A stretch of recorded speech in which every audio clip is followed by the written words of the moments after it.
Pessoal, boa noite, muita paz a todos. Estamos começando então mais uma noite de estudos do Centro Espírita Maria de Nazaré. Hoje é dia 30 de janeiro de 2015. No meu relógio aqui, 8 horas, 20 horas e 12 minutos, tá? Um grande abraço a todos que estão ligados a nós neste momento. Vamos então começar, né? Um abraço a Andréa, Margarida, Tânia, Rossana, Maria, a todo mundo que está aí no Facebook participando, Rosarinho, a Demilde, a Beth, a Grace, a Ana Isabela, a Ana Cláudia. Talvez eu não consiga ver todo mundo aqui, mas um grande abraço a todos. Andréa, né? Então vamos lá, né? Deixa eu ver se está dando para ouvir direitinho aqui. E a gente já começa, né? Tá bom, né? O som, né, Margarida? Ok. Então, um grande abraço, né? Vamos lá. Então, vamos fazer a nossa prece e iniciar o nosso estudo. Vamos fechar os olhos e unir os nossos pensamentos, porque não há distância para o Espírito. Ele domina os espaços, está além do espaço e do tempo materiais. Viaja na velocidade do pensamento e por isso estamos todos unidos. Onde estivermos, na mesma sintonia que estamos, a sintonia do amor, da paz, com que nos envolvem os espíritos amigos. Jesus, o nosso Mestre, e Deus, o nosso Pai e Criador. Obrigado, Senhor Jesus, por mais uma noite que se inicia. Dá-nos, Senhor, o entendimento dos ensinos superiores e auxilia-nos, Senhor, para que sintamos com equilíbrio, com discernimento, para que compreendamos a profundidade das mensagens que os Espíritos nos trazem. Auxilia, Senhor, todos que estejam doentes, todos que estejam sofrendo as interferências espirituais, de todos os matizes, que possam ser libertos através da elevação do seu pensamento, através da sua moralização, da sua adesão ao Evangelho, à caridade, porque sabemos que nada resiste ao amor, que o amor é o grande antídoto para todos os nossos males, para todos os infortúnios. O amor é o grande remédio. Ajuda-nos, Senhor, a amar, hoje e a cada dia mais e mais. Que assim seja.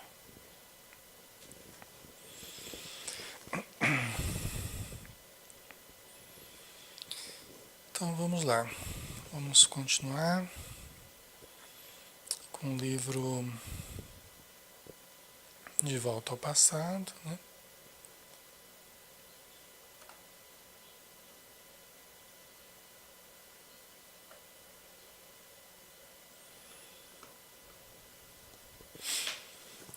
De Volta ao Passado.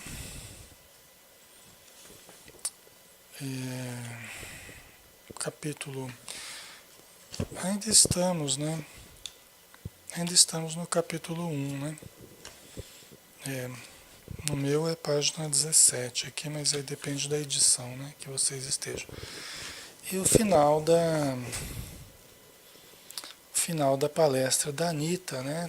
A dona Anita fez a palestra no Centro de Estudos da Individualidade. E aí depois, então, nós vamos ver o que aconteceu, né, após o término da sua palestra, né? Então vamos lá. Após a palestra, acompanhamos mentalmente a prece de encerramento. Em seguida, sem qualquer protocolo, Anita desceu os degraus que a separavam de nós e se integrou à assistência. Estávamos impressionados. Seu poder de persuasão era enorme, visto que quase todos os presentes se sentiam tocados nas fibras mais profundas. Agora era o momento de trocarmos ideias, aproveitando a oportunidade para conhecer as experiências de cada um, de extrema importância para o nosso aprendizado. Atingidos pelas palavras da expositora, muitos enxugavam os olhos discretamente, relembrando o próprio caso. Os grupos se formaram, naturalmente, e os diálogos surgiam interessantes e ricos em conteúdo. Né? Interessante que os espíritos usam com frequência esse método de estudo. Né? Eles utilizam com frequência a palestra e em seguida uma troca de experiências, né? Uma conversação entre os participantes para que todos possam trocar experiências, trocar vivências. Né? É interessante que eles usam bastante, por quê? Porque a palestra ela traz um conteúdo teórico importante, a teoria que tem por detrás do que os espíritos querem nos propor, as mudanças necessárias que nós precisamos. Então eles trazem alguma teoria, algum ponto teórico importante para ser trabalhado, né? Mas na troca de vivências entre as pessoas, a gente encontra uma aplicação prática, a gente encontra os exemplos dos erros que alguns cometeram, os exemplos de algumas coisas que deram certo. Né? Então é muito importante porque a gente consegue adequar melhor a realidade do dia a dia através dos exemplos. Né?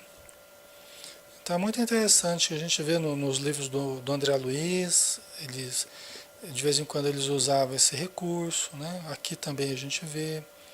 É muito importante isso, né? Para que não fique apenas no nível teórico, né? Mas também possa alcançar o nível vivencial, né? Que muitas vezes a gente entende até algum ponto, mas a gente não sabe como adequar aquilo na nossa vida. E como que aquilo acontece na vida das pessoas também, né? E quais soluções podem ser usadas, né?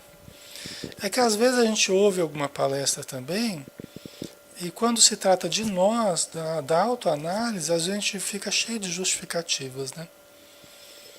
É como se aquilo não se aplicasse a nós, se aplica aos outros, não a nós. Então quando a gente vê outras pessoas falando, muitas vezes a gente identifica também dentro de nós, fala, puxa, mas o que o outro está falando, aquilo serve para mim também, né? Então é importante essa troca de experiências, né? E também por serem experiências da matéria que todos viveram, então todos trazem experiências em comum da vida material, né? Ao passar por algumas pessoas, ouvi um senhor que, demonstrando infinito remorso, relatava a seus interlocutores. No meu caso, o ciúme me arruinou. Conheci minha esposa ainda muito jovem e nos apaixonamos. Todavia, meu ciúme era doentio. Ainda na fase de namoro, estava sempre a vigiá-la, cerceando-lhe os passos e exigindo explicações a propósito de tudo. Acreditava, no entanto, que após o casamento as coisas iriam melhorar, o que não aconteceu, pois fiquei ainda mais exigente e desconfiado. Não conseguia me controlar, até que, não suportando mais, minha esposa foi embora, levando o nosso filhinho. Desesperado, então, convicto de que ela não me enganava com outro homem, fui atrás dela. Desesperado, então convicto de que ela me enganava com outro homem, fui atrás dela e a matei. Tá? Olha que coisa triste, né? Mas que acontece muito aqui na matéria, né? Do ciúme, que nós sabemos que é proporcionado pela insegurança pessoal, né? Nós sabemos que o ciumento é alguém que não se conhece, é alguém que não se ama e alguém que não tem trabalhado por se desenvolver. Porque não se conhece, não se ama e não tem trabalhado por se desenvolver, acaba achando que não tem, que não possui qualidades pessoais apreciáveis.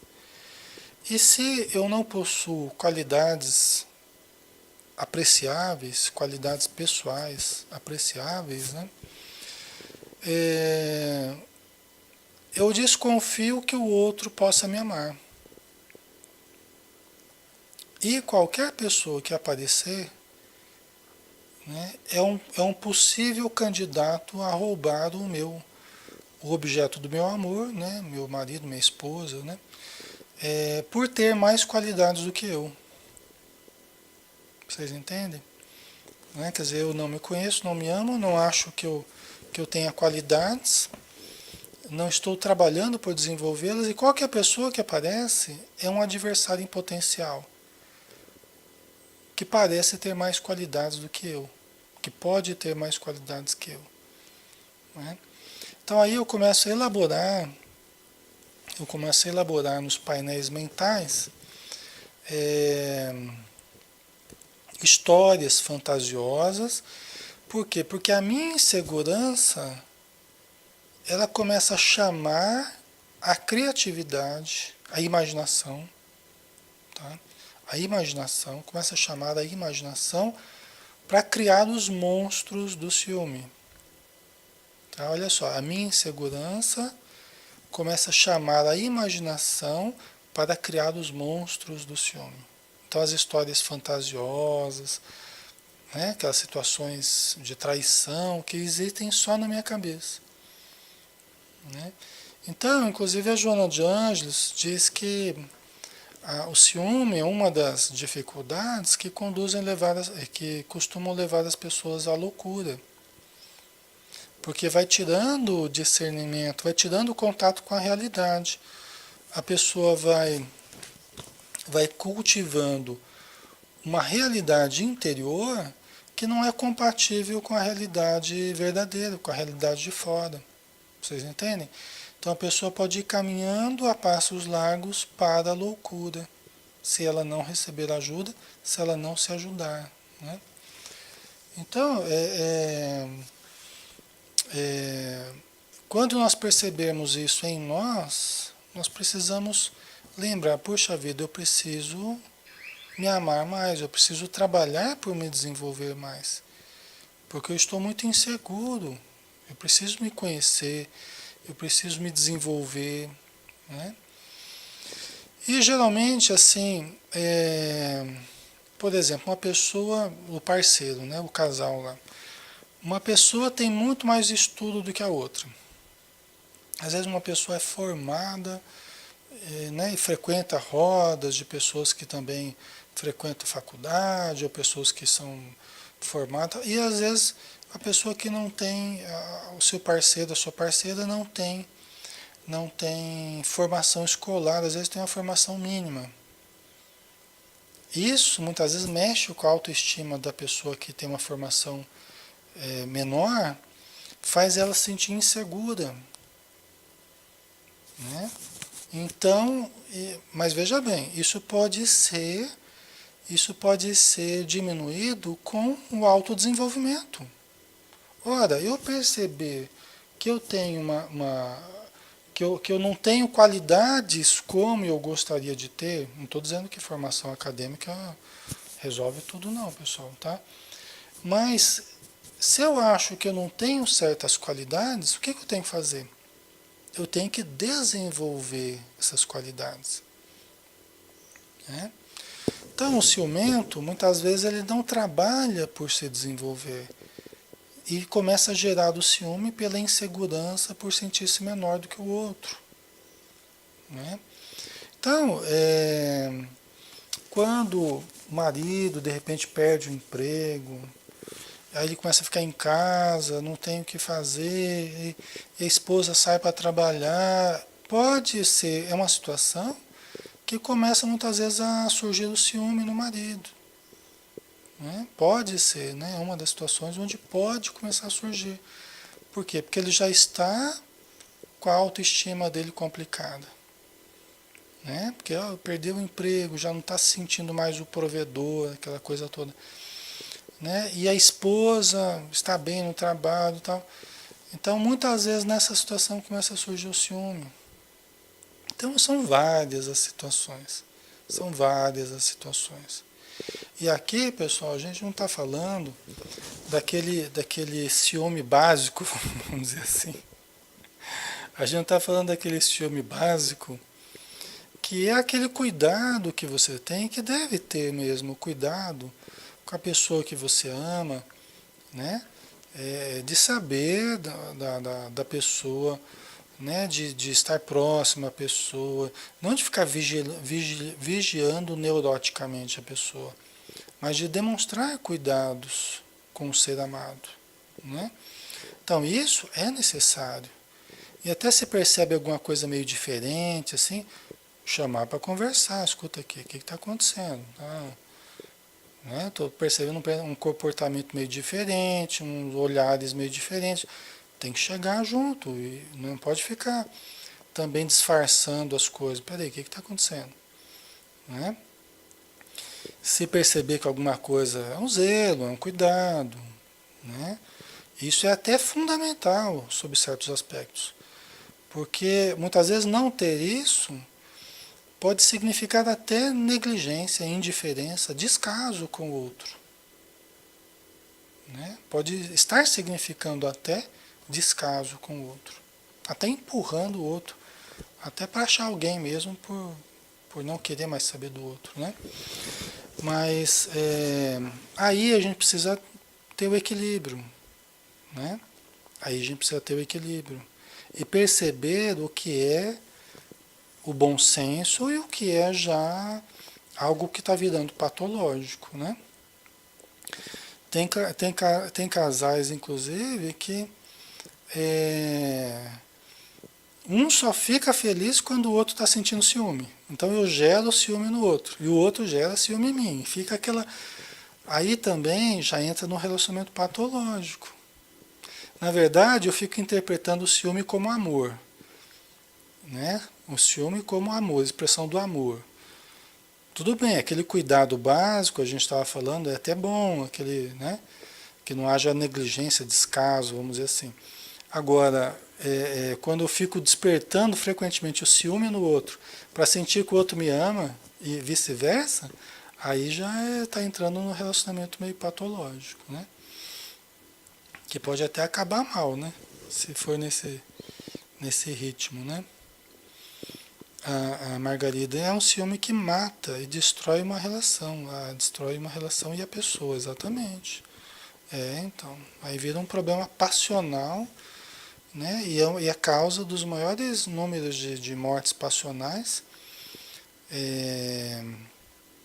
de mortes, na verdade, né? Os crimes passionais, né? Os crimes da paixão, dos ciúmes, da posse, né? Então, essa que é a questão, né, pessoal? Por detrás desse ciúme, nós encontramos o amor possessivo, né? O amor que a pessoa se projeta sobre ela, sobre quem ela diz amar. Eu me projeto, eu transfiro as minhas frustrações, os meus conflitos, né, os meus bloqueios, eu transfiro os meus problemas para o outro, dizendo, se eu possuir o outro, eu vou ser a pessoa mais feliz do mundo, né? Então, eu estou transferindo inconscientemente os meus conflitos para o outro e tomando posse do outro, porque sem o outro eu não consigo viver. Eu nunca serei feliz sem a tal pessoa. né? Sem você não tem porquê, sem você eu não vou viver, aquela história, né? E, mas isso é quando a gente não se ama, é quando a gente não se conhece, e quando a gente não trabalha por se transformar. Se eu olhasse mais para dentro de mim, os valores que eu possuo, e me trabalhasse, me desenvolvesse, não haveria espaço para tanto ciúme, né? Então eu preciso gostar mais de mim, né? Me respeitar mais, inclusive. Mas é um assunto vasto, né? Mas em termos gerais é isso, né? A insegurança. E esse homem aqui, que a gente está ouvindo aqui a história dele, e tem vários motivos aí para o ciúme, né? Todos os dias, né, Beth? Tem noticiado aí sobre os crimes, né, por ciúmes e tal, exatamente. Então, vamos ver aqui.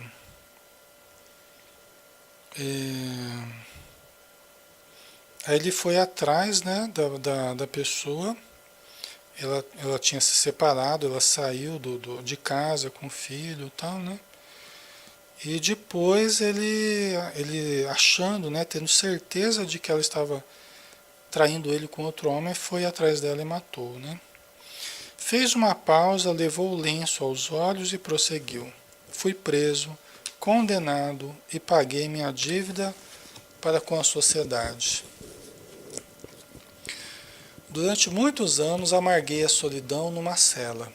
Somente aqui no além-túmulo, décadas depois, fiquei sabendo a verdade. Minha esposa jamais me traíra. Tudo foi engendrado pelo meu cérebro doentio. Aí, tá vendo? Perdi a família, perdi a felicidade, perdi a liberdade, perdi tudo. Agora tento conseguir nova oportunidade para retornar ao corpo físico numa outra encarnação. Para isso estou me preparando. Recebi orientação para frequentar este grupo e oro muito a Deus, suplicando uma nova chance. Mas não é fácil. Não é nada fácil vencer a si mesmo, né? Inclusive a Joana de Anjos fala que para conseguir essa façanha, só o self. Ou seja, só você identificar o self, a sua realidade profunda e trabalhar-se, né? Trabalhar-se, né? Para vencer o ciúme. Né? Eu preciso identificar o meu eu profundo, né? A Maria está dizendo aqui, mas Ale, quem tem insegurança não sente ciúme.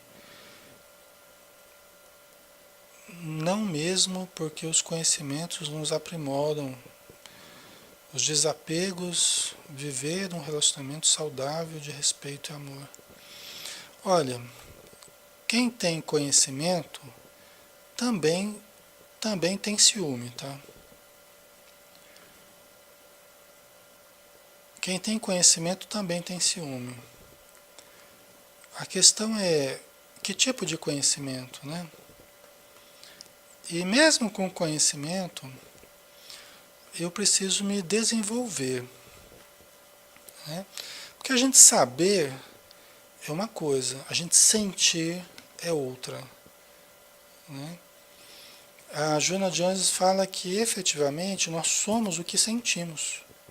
Então não é nem exatamente o que sabemos.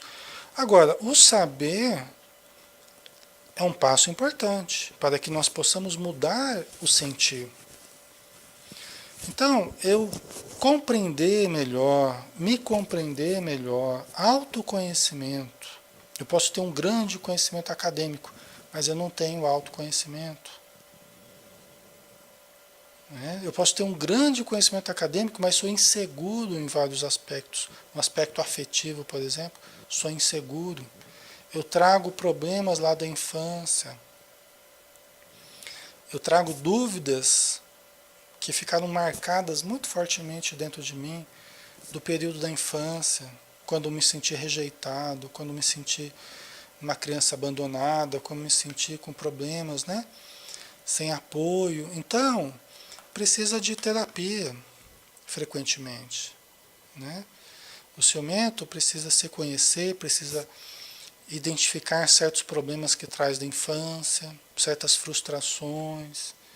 É um problema complexo, pessoal. Não é assim também de fácil resolução. É preciso um trabalho de autoconhecimento profundo e terapêutico, né? Não é só tomar remédio para conter a raiva, para conter, não. É preciso, é preciso fazer um trabalho profundo de autoconhecimento, né? Às vezes a pessoa consegue fazer sozinha, mas muitas vezes não, né? Às vezes precisa de ajuda de algum profissional, de algum terapeuta, né? Então não é fácil, né? Mas é necessário esse trabalho de autoaprofundamento, né? De autoconhecimento. É, olha, pessoal, na medida que a gente vai buscando ajuda espiritual, o espiritismo ajuda muito a gente, né? Na medida que a gente vai se planificando, na medida que eu vou me planificando, né? Vou aprendendo a amar, vou aprendendo a fazer caridade, né? Vou aprendendo como é que funciona as leis divinas. Isso tudo me ajuda muito. À medida que vou me conhecendo, vou me amando mais, vou admirando mais quem eu sou. Não de ficar me contemplando narcisicamente, não é isso, né? Mas eu começo a valorizar um pouco mais as conquistas que eu tenho tido, né? Então, a ideia de perder o outro já não é algo tão assustador, né? O outro pode querer estar comigo ou pode não querer estar comigo. E eu preciso aprender a lidar com essa possibilidade, né? Não é algo que tem que ser fantasmagórico para mim. É algo que pode acontecer, não é? Então, mas quando eu me sinto mais seguro, eu penso, olha, quer estar comigo? Você quer estar comigo? Bom, eu quero estar com você. Se você quer estar comigo, vamos tentar viver bem, vamos tentar nos amar, e será uma beleza, será uma maravilha, né?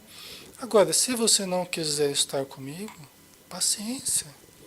Eu vou tentar ser feliz com uma outra pessoa,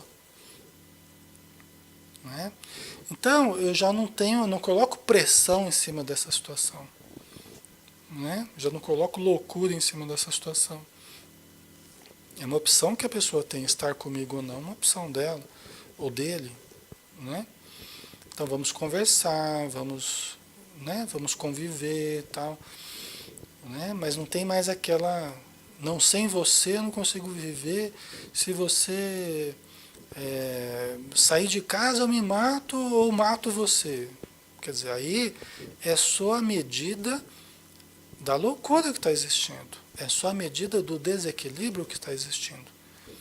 Aí os espíritos infelizes começam a colocar mais coisas na cabeça, né? Então eu fico criando histórias na minha cabeça e os espíritos ficam alimentando. Os espíritos infelizes, obsessores, ficam alimentando aquilo na cabeça também, né? A Beth colocou, ninguém é de ninguém? Exatamente, ninguém é de ninguém, né? Nós temos que nos possuir. Se eu aprender a me possuir, né, eu vou estar no caminho correto, né? Eu não preciso possuir o outro, eu tenho que aprender a possuir a mim mesmo, meus sentimentos, meus conhecimentos. Quanto melhor eu estiver comigo, mais provável de eu estar bem com o outro. Quanto melhor o outro estiver bem com ele, mais provável dele estar bem comigo também. Tá? É uma ilusão aquela, né? As duas pessoas carentes que se juntam e vivem felizes para sempre e sanam as suas carências, né? Um sana a carência do outro. Geralmente não é o que ocorre. Um começa a acusar o outro, porque eu achei que o outro ia me fazer feliz e eu ia fazer o outro feliz e eu também não vou fazer. E aí começa, depois de algum tempo, começam as acusações, né? Então, não, eu tenho que me planificar, o outro também deve trabalhar por se planificar. Se nós nos juntamos, passa a ser muito melhor se nós estamos bem conosco mesmo, né? Esse é o grande objetivo, né? Então, não é fácil, mas é necessário, né? Toda essa reflexão em torno do ciúme aí, que é um pode ser um problema sério, né, nas nossas vidas, né? Se vocês olharem os romances espíritas, né, eu costumo falar sobre isso, né? Se a gente olhar os romances espíritas, 90% dos romances, né, que falam das nossas histórias ao longo dos séculos, o que está sempre presente ali? Não é?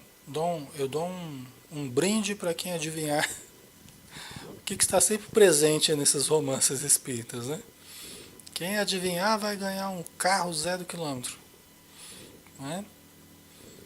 Não é? Vocês têm uma chance de adivinhar. Uma das coisas que está sempre presente nesses livros é o ciúme, né? As paixões, o ciúme, as traições. As traições existem? Lógico que existem, né, pessoal? Aqui nós não estamos falando das traições que existem, que é uma outra questão a ser analisada. As traições existem? Existem, né? Agora nós estamos falando das situações em que elas nem estão existindo, não é? Estamos falando da situação em que ela nem existiu, que é a situação do homem aqui, que foi só mesmo engendrado na cabeça dele, ou seja, ciúme puro. Porque eu posso ter ciúme e o outro realmente pode ter uma conduta meio irregular, né? Você pode ter ciúme, o outro gerar realmente ciúme em você, por ter uma conduta irregular mesmo. Isso pode ocorrer. E frequentemente ocorre. Tá? E não ter nada a ver com isso. Pode ser uma coisa só da minha insegurança, né? Tá? O importante é a gente não ficar, alimentando isso, né? Não ficar alimentando. Tem pessoas que ficam alimentando. Aí vai ver celular, vai ver o bolso da calça, vai cheirar a camisa e vai, né? E fica querendo achar. E fica querendo, às vezes não tem nenhum sinal, mas a pessoa fica querendo achar. Né? Tem duas situações aí que às vezes ocorrem. Tem uma situação, às vezes, da mulher ou do marido começar a ter sonhos e alguém como que avisando alguma coisa, tal, né? E como que uma intuição começa a surgir na mente da pessoa e a pessoa vai lá e acha mesmo, né? Vai lá e acha mesmo, até para desvendar uma coisa ali, para ajudar a começar a resolver a situação que está irregular, né? E tem aquela ideiazinha que ficam colocando na cabeça da pessoa, que é para colocar minhoca na cabeça mesmo, né? Só para atormentar mesmo, né? Então, nós temos que tomar cuidado, nos auto-observarmos. Peraí, mas será que eu não estou muito insegura? Eu não estou sendo muito, né, querendo policiar demais, tal, né? É, então, deixa eu elevar o pensamento, deixa eu orar, deixa eu fazer prece, deixa eu fazer de tudo por elevar a minha vibração, né? E vamos ver se isso continua, né? Muitas vezes passa, né? Muitas vezes passa. Aquela ideia, aquela minhoca que estão querendo colocar na cabeça, passa. Vai lá, toma um passe e aquilo some, né?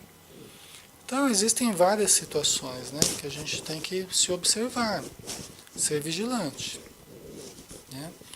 Tomar cuidado, porque senão começamos a ser manipulados pelos espíritos que querem nos destruir, né?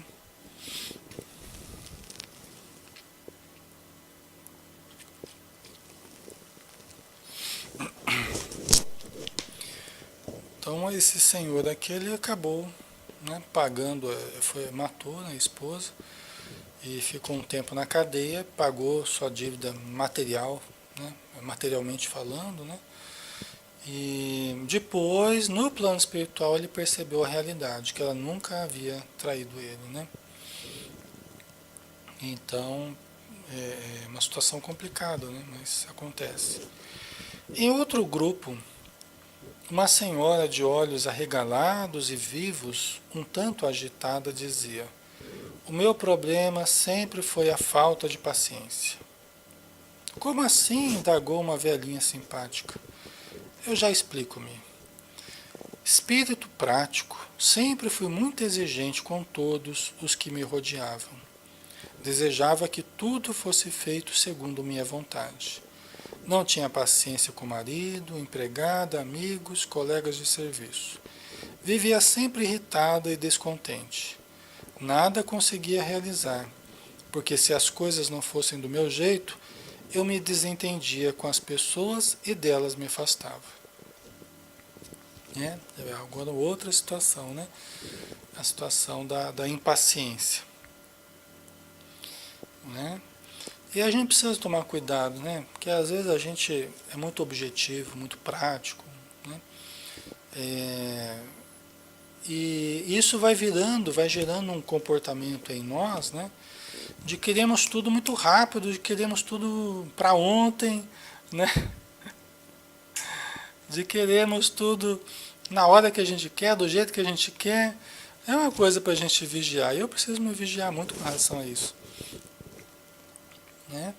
Porque com o tempo, à medida que a gente vai crescendo, vai, né, aprendendo a lidar com algumas coisas, muitas vezes a gente esquece como foi difícil, a gente esquece como foi difícil até que a gente desenvolvesse certas habilidades.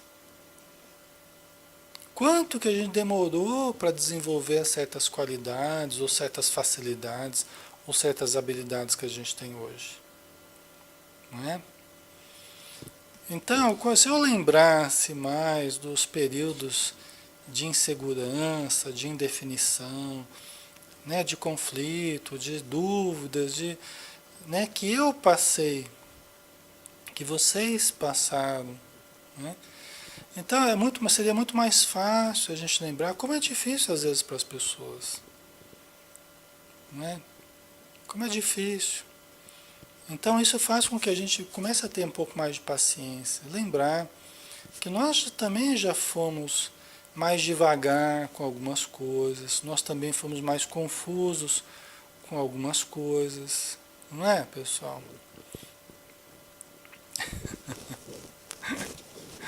Não é? Eu percebo isso, né? Então a gente frequentemente a gente tem que lembrar de como era quando a gente era criança. Às vezes quando você está muito impaciente com criança, lembrar como era quando você era criança. Não era difícil? Aprender, falar, andar, limpar-se, guardar brinquedos, né? Tem tanta coisa que, né? Que era difícil para a gente, até a gente criar o hábito, até a gente criar o automatismo de fazer certas coisas. E os pais têm que falar 500 vezes mesmo, né? O adolescente, né? Como é que era quando a gente era adolescente? Quantas dificuldades nós tivemos? Quantos conflitos? Quantos medos? Quantas dúvidas? Quantas irritações a gente tinha, até sem saber o porquê, né? Então, conflitos na área do namoro, a parte afetiva, é uma época de muita insegurança, né? Então né? É difícil, é importante a gente lembrar de como é que nós fomos na adolescência, né? Porque aí a gente se torna mais compreensivo com o outro também, né? Eu muitas vezes eu fico tentando lembrar, fico tentando, né? Frequentemente quando eu já fiz besteira, né? Mas eu procuro tentar lembrar, né?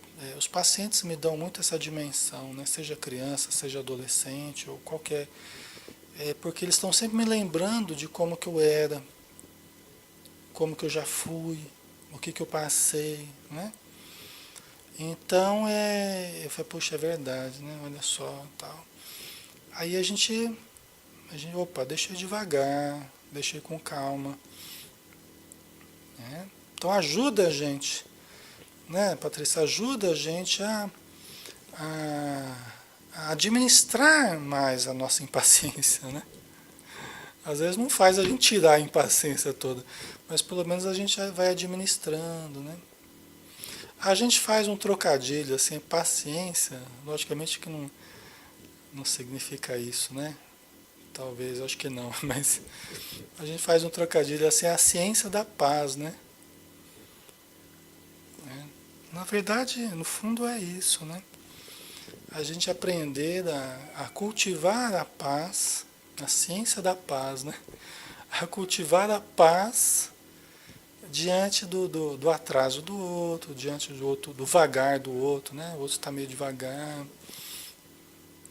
né? Até no trabalho, né, pessoas? Lembrar como foi quando nós começamos a trabalhar, né? Quando nós começamos a trabalhar, como é que era? Era difícil, a gente não sabia nada. A gente fazia tudo errado, né? Tinha que pedir ajuda para todo mundo, estava deslocado no ambiente de trabalho. Quanto tempo a gente demorou até se firmar no trabalho, adquirir segurança no que estava fazendo, né? E às vezes a gente é impaciente com aquele que está começando, né? Então, tantas coisas que a gente pode lembrar que nos ajudariam muito a ter mais paciência, a conservar a nossa paz, né? É, em suma, quando a gente começa a se colocar mais no lugar do outro, né? Quando a gente olha para a gente, o nosso passado, quando nós éramos mais precários em vários aspectos, e também quando a gente se coloca no lugar do outro. Puxa, como deve estar sendo difícil para o outro passar por isso, não conhecer certas coisas, né? Não ter certos hábitos bons ainda estabelecidos, tem hábitos negativos, né? Como deve ser difícil. Então isso faz a gente ter mais paciência, né? Mas é um aprendizado, né, pessoal? É um aprendizado pra gente, né? Por isso é que os espíritos falam, né? Quando a gente estiver a ponto de acusar o outro, né? Volta para dentro de você e olha, se você, no lugar da pessoa, às vezes não teria feito coisa pior, né? No passado, de repente, né? Então é um exercício interessante para a gente, né? Para gente. E olha, e frequentemente o que a gente tem menos paciência é o que a gente mais fez de errado. Porque na verdade a gente não está exatamente achando ruim com a pessoa, a gente está lembrando inconscientemente daquilo que a gente fazia. Tem mais essa ainda por cima. Nós não estamos exatamente achando ruim com o outro e sendo impacientes com o outro. É como se a gente estivesse sendo impaciente com a gente mesmo, com aquele que eu fui já. E eu me vejo no outro, isso me incomoda. Eu acabo me projetando no outro, entendeu? E aí aquilo me incomoda muito, né? O nosso problema na verdade não é o outro, né? Sou eu. E quanto mais eu me conheço, mais eu aprendo a lidar então com esse problema, né? Que sou eu, com esse enigma que sou eu, né? Certo? Então a partir de agora estão todos preparados para. Vocês vão sair daqui hoje tudo com paciência, tá, pessoal? Sem ciúme, sem ciúme e com paciência, hein? Ninguém vai sair daqui hoje antes de adquirir essas duas. Tô brincando, né? Bom se fosse, né? Então vamos lá, continuando aqui. A mulher da impaciência aqui, né? Que não tinha paciência com o marido, com a empregada, com os amigos, colegas de trabalho. Vivia sempre irritada e descontente. Nada conseguia realizar. Por quê? Se as coisas não fossem do meu jeito, eu me desentendia com as pessoas e delas me afastava. A gente acaba ficando muito controlador, né? O resultado é que a gente acaba querendo controlar muito as pessoas, situações, né? E isso gera muita irritação, porque dificilmente as coisas vão ser do jeito que a gente quer, né? Então isso acaba adoentando os nervos, né? Acaba desequilibrando o sistema nervoso, o cérebro. Daqui a pouco está precisando de remédio, daqui a pouco está deprimida, porque a vida está ruim, porque ninguém faz do jeito que ela queria. Então, o resultado não é bom, né? Por isso que a gente precisa se auto-amar. Na verdade, é auto-amor que a gente precisa, não é? É auto-amor. Porque se a gente se amasse mais, olha como tem essa questão do amor, né? A gente não se prejudicava tanto. O sistema nervoso, as glândulas, o estômago, quantas úlceras, gastrites aí por causa do nervosismo, da irritação, da impaciência, né? Então, é, então é por aí, né, pessoal?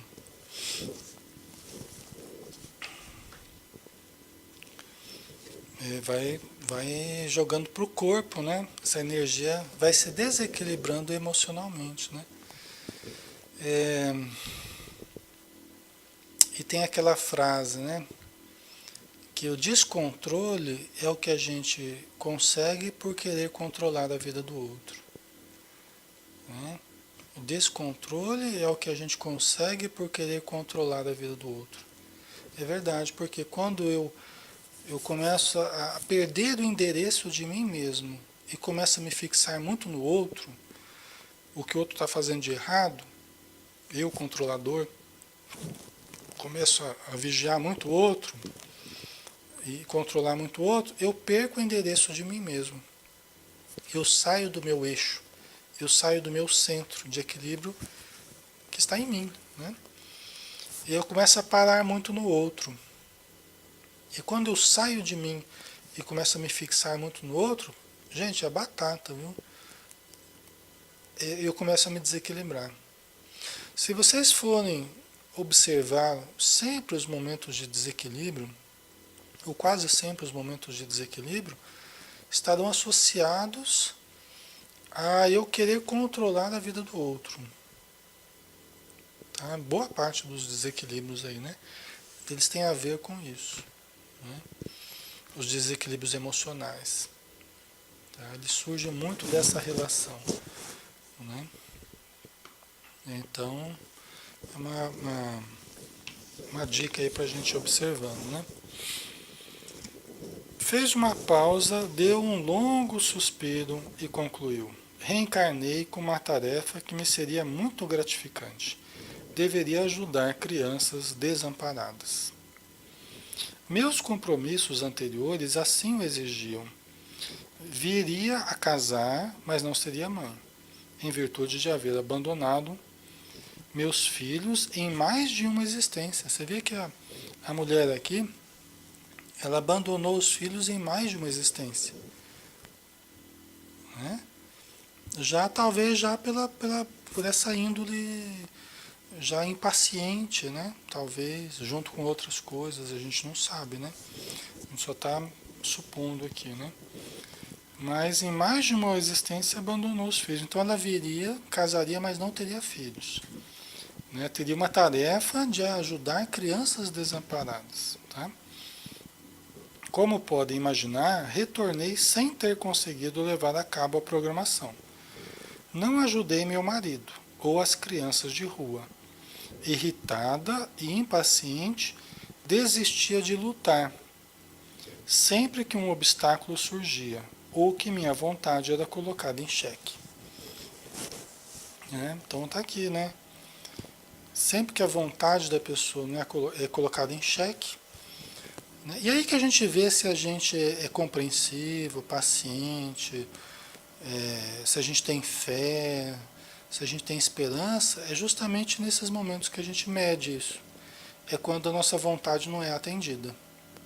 Quando os nossos caprichos, desejos não são atendidos, como que a gente reage? Porque quando tudo está bem, aí é fácil, né? É fácil a gente ser bonzinho, calmo, tranquilo, sereno, ter compreensão, aí é fácil, né? Mas e quando as coisas não estão favoráveis a nós, aparentemente, né? Ou não estão acontecendo do jeito que a gente queria? É aí que surge geralmente aí que a nossa índole, né? Aí que os nossos problemas surgem. A nossa irritação, desgosto, né? Impaciência, agressividade, quando a gente não está tendo os desejos atendidos, né? Então, você vê que hoje o negócio aqui está pesado, né, pessoal? Hoje eu não tenho como não vestir a carapuça, né? Então a mulher daqui ela não conseguiu cumprir a missão dela porque ela gastou muita energia irritada, impaciente, acabava desistindo de lutar, né? Ah, quer saber? Eu também não vou fazer mais nada. A gente precisa tomar cuidado com essas atitudes assim. Quer saber? Também não sei o quê, né? É chutar o pau da barraca, como a gente fala, né? A gente precisa tomar cuidado com essas atitudes porque geralmente elas não representam a realização do que a gente precisa realizar. Elas representam apenas a fuga, né? A fuga daquilo que está sendo um desafio para a gente, mas um desafio para a gente aprender, para a gente se aperfeiçoar, né? É, a Patrícia colocou aqui, mas conter demais também não faz mal? Sim, Patrícia, por isso que o equilíbrio é o caminho do meio, né? É, a gente, a gente, a gente aprender a equilibrar a força masculina e a força positiva que a gente fala, né? O yin e o yang, né? A gente equilibrar as duas forças para dentro e para fora, a doçura, a energia, né?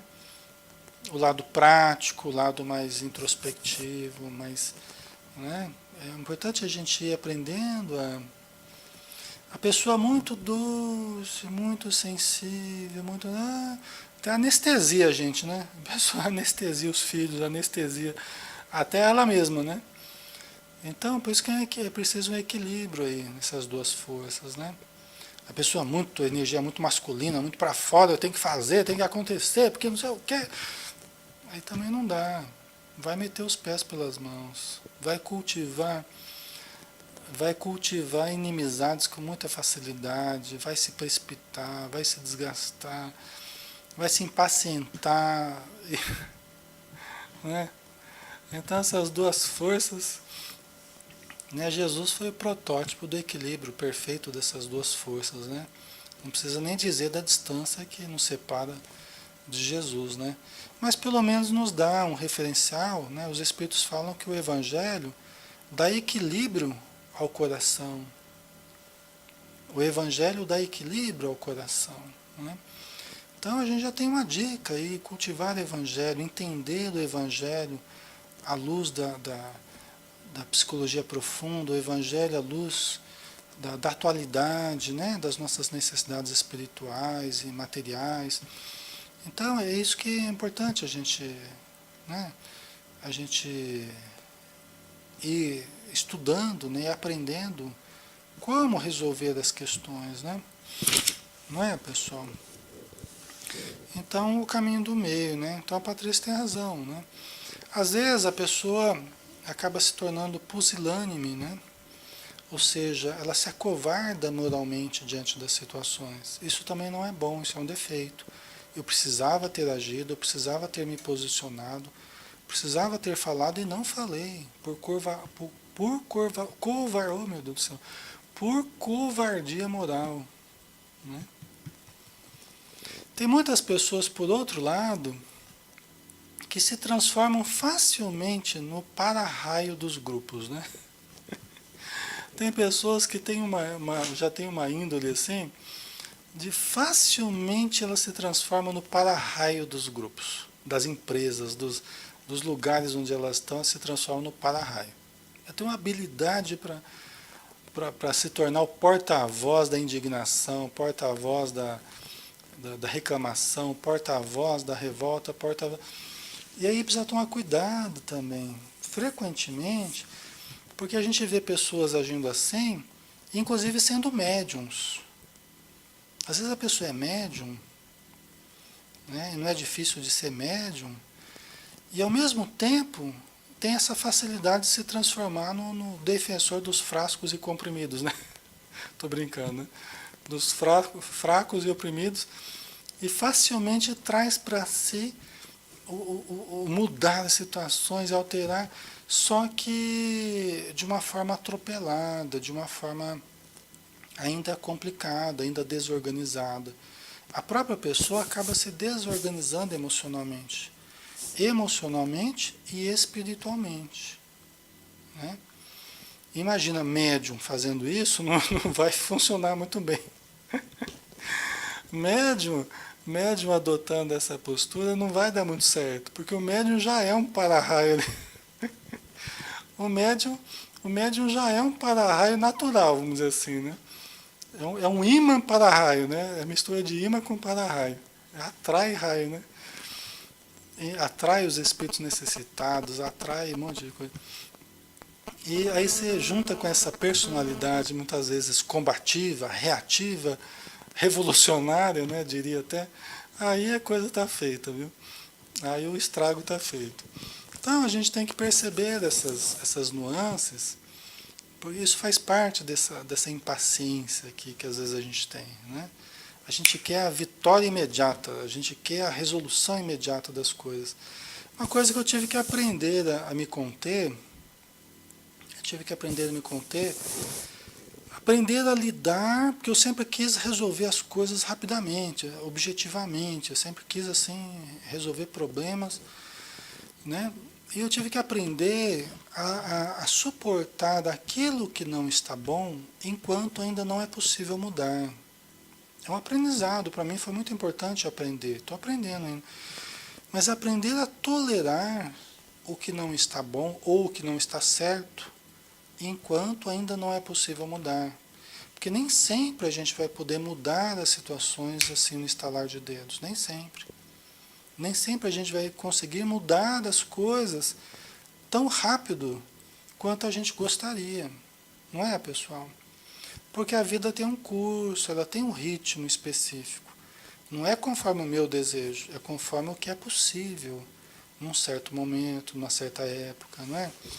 Então a gente aprender a lidar com essas situações que ainda não foram possível mudar, né?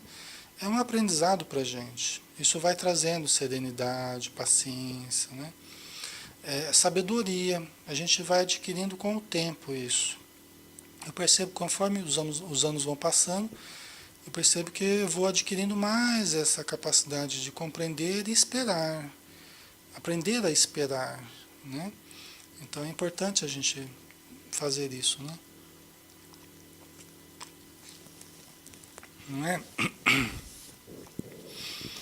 Certo. Aí vamos ver aqui.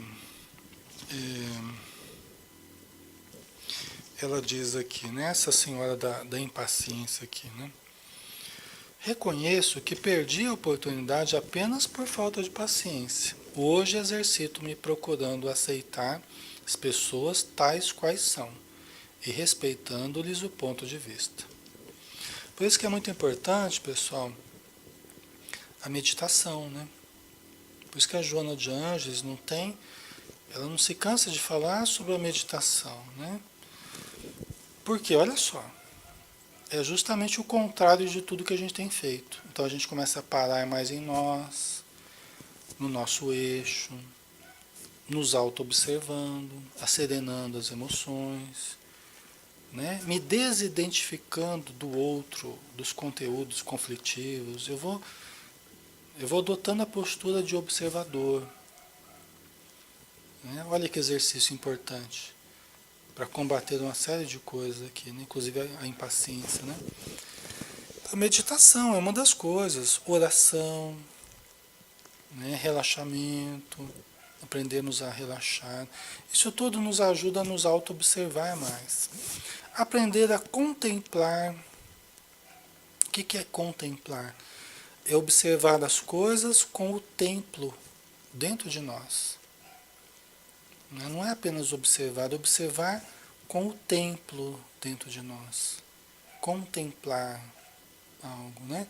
Com sentido de elevação, de admiração, de enlevo.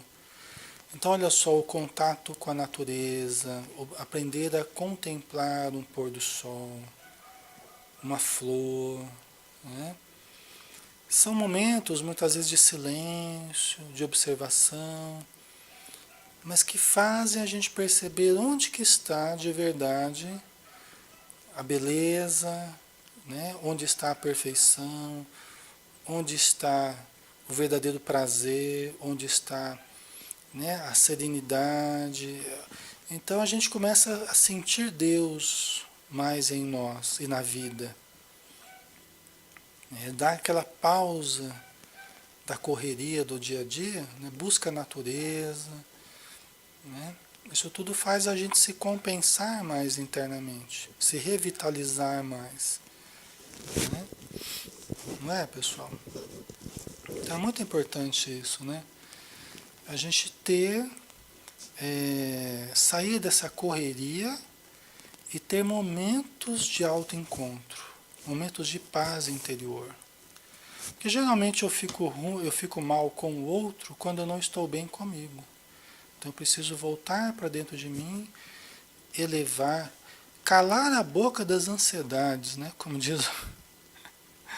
Eu não lembro que espírito, se é João Cleófas ou o outro espírito, Amélia Rodrigues, eu não lembro. Ela fala: cale a boca das ansiedades, que clamam vozes incongruentes, e faça silêncio para orar. Né? A gente precisa calar a boca das ansiedades, calar o turbilhão, silenciar esse turbilhão de pensamentos, acalmar a mente e fazermos silêncio para orar, para meditar. Né? Quem ora, fala. Quem medita, ouve. Né? Então, assim, a gente pode usar esses recursos. Né? Às vezes um livrinho, né? Um livro.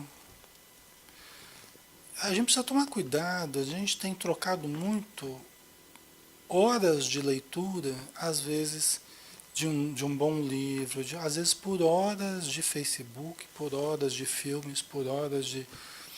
Né?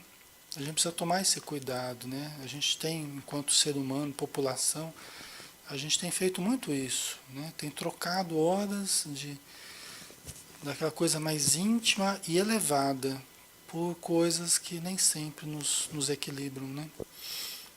É um alimento que a gente se dá, né, pessoal? É legal, né, Tânia? Pois é, até a mim surpreende. Não lembrava que ia ser possível fazer tirar tantas ilações aqui né? E é só o começo, né? Então, temos muita coisa boa pela frente, né? Pessoal, acho que nós vamos dar uma paradinha por aqui, já 21h15, né? Para a gente não fazer um trabalho muito longo, porque já deu 1 hora aqui de estudo, né? Então vamos dar uma paradinha para... Deixa eu só anotar aqui onde é que nós paramos. Ficar muito cansativo, né? Inclusive para quem assiste depois o material também. E pessoal, nós não saímos nem do primeiro capítulo, hein? Estamos indo bem devagar mesmo, né? Então vamos fazer a prece final, né?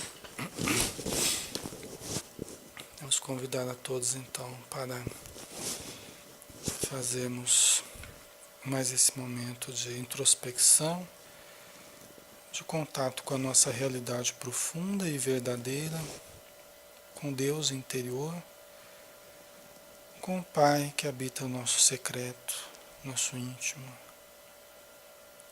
bem próximo de nós, constituindo-se a nossa realidade profunda.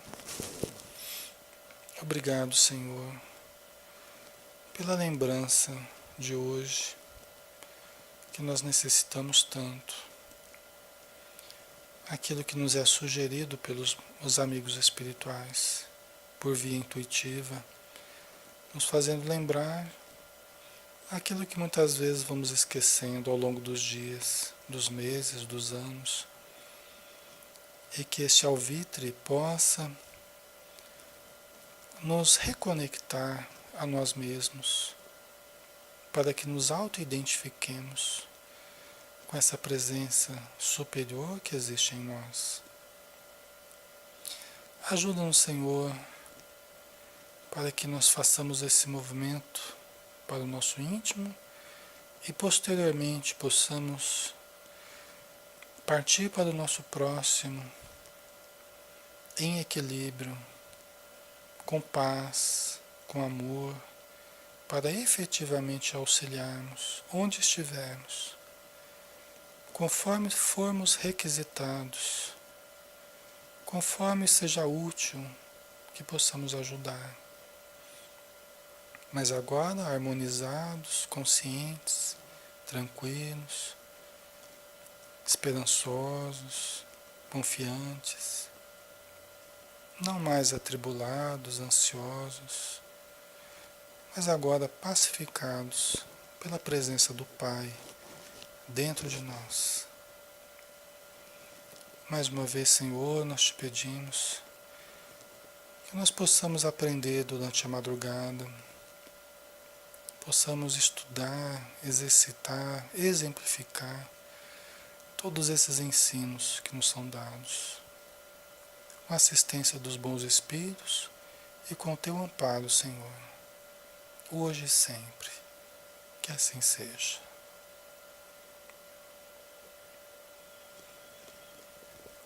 Muito bem, pessoal. Obrigado a presença de todos, tá?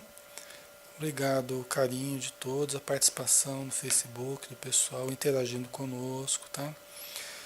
Quem quiser participar conosco, pessoal, quem tem assistido os vídeos, né? E quiser interagir no horário do estudo, o nosso estudo é sempre às sextas-feiras, às 20 horas, né? Às vezes eu atraso um pouquinho, porque eu atendo até mais tarde. E pode se associar ali no centro, na nosso grupo no Facebook do Centro Espírita Maria de Nazaré. Né? Ou procura o meu Facebook, ali Alexandre Camargo, ou o Centro Espírita Maria de Nazaré, Rolândia, né? Vai ter uma foto lá do nosso centro e tal.